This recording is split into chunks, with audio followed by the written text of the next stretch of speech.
دونه از این سوکت‌ها به موتور وصل میشه، یه دونه سوکت دیگه هم به سر دیگه سوکت وصل میشه، یه دونه این سیمی که کشیدن برق مستقیم باتری رو میگیره، اینم به بدنه وصل میشه. به همین راحتی شما میتونید رله تقویتتون رو نصب کنید. حالا من به صورت عملی الان بهتون نشون میدم.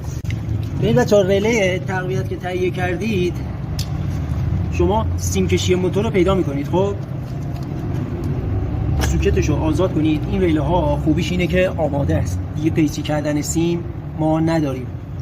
نیست.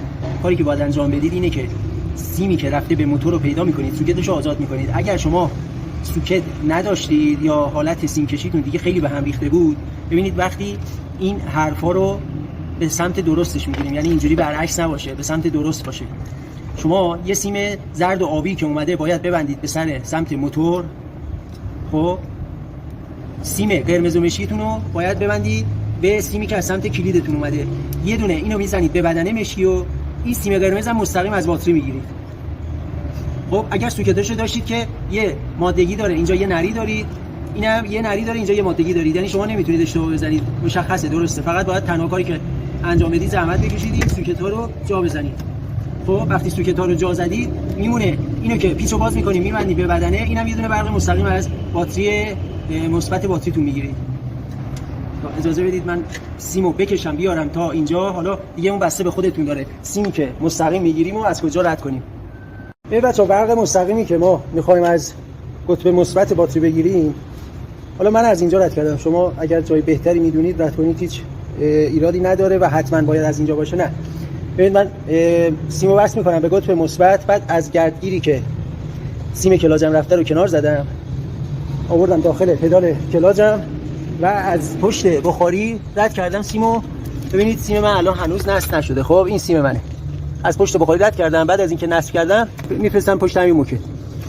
شما میتونید از هر جای دیگه که فکر میکنید بهتره ردش کنید.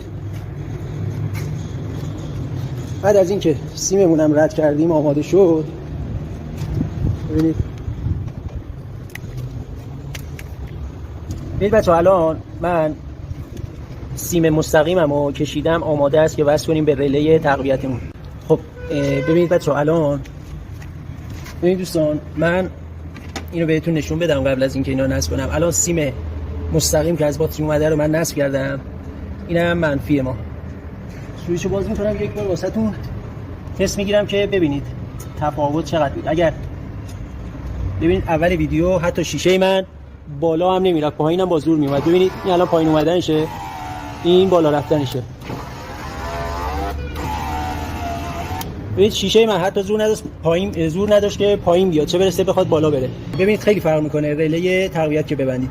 این بچه‌ها برق مستقیمی که از باتری گرفته بودیم و زدیم به سیمی که آزاد بود و گفتم که باید برق بهش وصل کنیم و این هم به بدنه وصل کردیم.